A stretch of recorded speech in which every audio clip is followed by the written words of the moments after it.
Welcome back to Spider-Man Month here on World Class Bullshitters.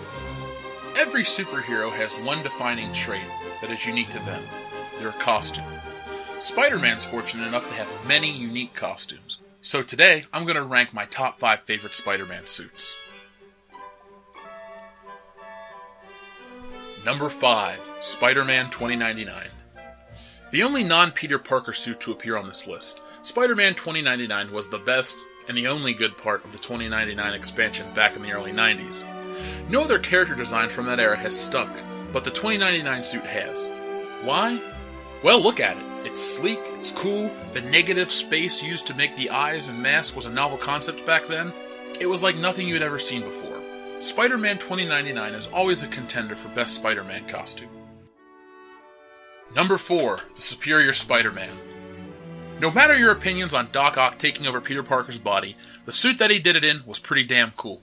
From the red and black bodysuit to the high-technology spider tracers, this costume was Spider-Man at his most efficient. Number 3, Future Foundation. Modern-day Marvel seems to have a creativity problem. But just a few years ago, they gave us this suit for Spider-Man, and not since 1984 have we seen such a fresh take on the character. It was only showcased for a short time in the comics, but its impact was pretty strong. Future Foundation Spider-Man was featured in toys, shirts, and other merchandise rather quickly, and the demand was fairly high. Sadly, the suit died a quick death, but for a while, there was a cool alternative to the red and blue. Number 2, the Symbiote costume. For 22 years, Spider-Man wore the same red and blue costume in every issue of The Amazing Spider-Man, but in 1984, Marvel took a risk and sucked all the color from Spidey. The result is a stark contrast from the classic suit, but a great costume nonetheless. For the few years, the black suit Spider-Man was the Spider-Man of the comics. At first, readers seemed to complain about the change, but after a while, they not only accepted it, but embraced it. The black suit adds a level of drama that the red and blue suit can't. Imagine the serious tone of Kraven's Last Hunt with the cheery red and blue suit. It just wouldn't be the same. The suit also led to the creation of Venom, many readers' favorite villain. No matter if it's the symbiote or the cloth equivalent, the black Spider-Man suit deserves to be number 2 on this list. Number 1, the classic red and blue. It's the best, and there's a reason Spidey keeps going back to this suit. Rarely there is a superhero costume that gets everything right on the first appearance, but such is the case with Spider-Man. Created by Steve Ditko in 1962, Spider-Man's first costume had everything we know and still see today. Red web pattern? Check. White eye lenses with black trim? Check.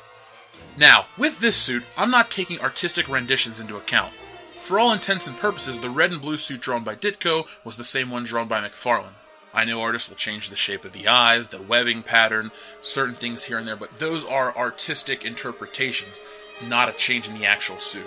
So in modern day entertainment, we need to remember that it was just how someone drew it differently.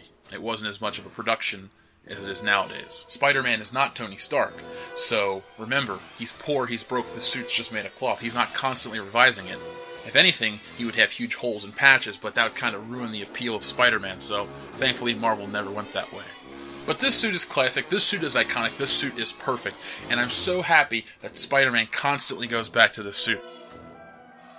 So that was my list of the top 5 Spider-Man costumes. Do you agree? Do you disagree? If your favorite suit wasn't on this list, tell me where it should be. And if you think my list is out of order, revise it in the comments and let me know. We have other Spider-Man Month videos, like the commentary for the first Spider-Man film from Sam Raimi, and we're going to have a review of Homecoming in the next couple days. So thank you for watching, and we'll be back later.